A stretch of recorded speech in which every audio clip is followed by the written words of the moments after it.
Okay, so here we have our first unboxing and assembly of our LineBot chassis. Kyle, who is holding the LineBot chassis and wrestling with these tiny little parts.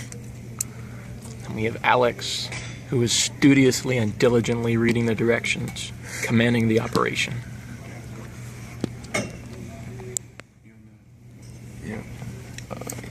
Now we're just putting on the final touches, screwing some screws in, getting it nice and tight, and hopefully not tripping the screws.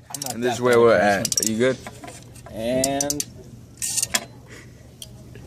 our completed LineBot. This is what we got so far. We're going to have to add all the wires.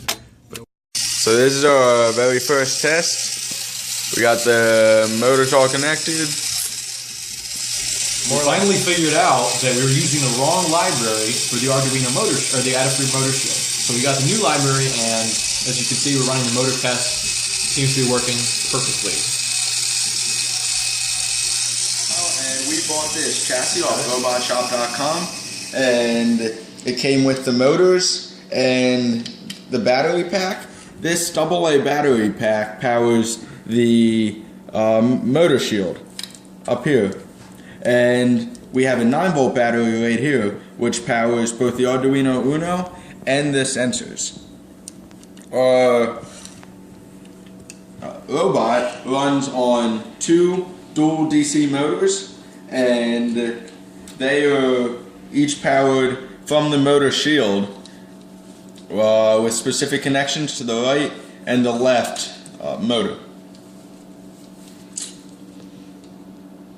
Alright, this is our LineBot, and basically I'm going to go over the connections that we have.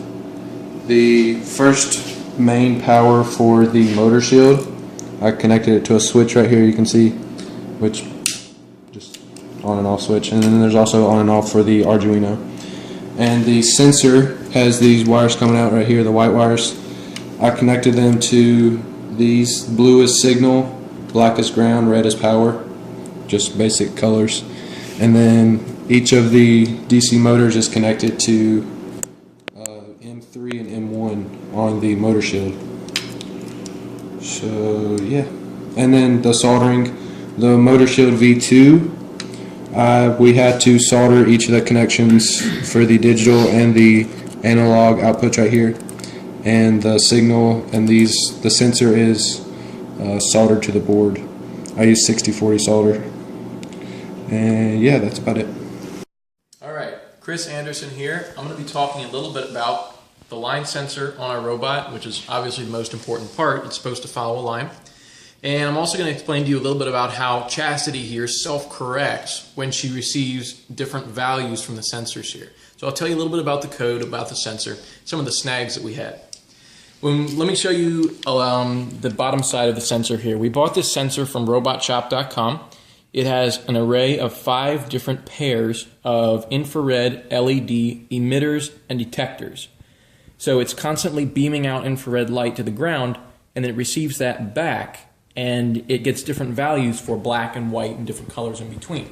So it can tell when there's a presence of a line. You can see it's following my finger right now. It can tell where the presence of this line is. And when it receives an input on this sensor over here on the right side, it spins this left wheel, and it'll correct back this way. And then when it senses the line over here on the left side, it'll spin the right wheel and correct back this way. You can almost think of it like you're in a canoe. You have to paddle on opposite sides to steer the canoe. So that's how the self-correction works. As far as the code goes inside the Arduino, we had some snags at first because we didn't realize that this new Adafruit motor shield has a different library of code than the old one. So we had to take our LineBot code, upload the new Adafruit motor shield library, and switch around the code a little bit so that the sensor would work properly. The sensor also has a couple different modes to it. You can see right here.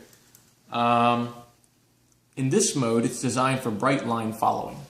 It can follow, you can see how the lights are changing this way, as opposed to this mode, where the lights work this way. One of our problems initially was that the LineBot would follow our fingers around, but it wouldn't follow the black line on the ground, and we figured out that this is why. So hopefully that gives you a short synopsis of how the sensor and the code work together.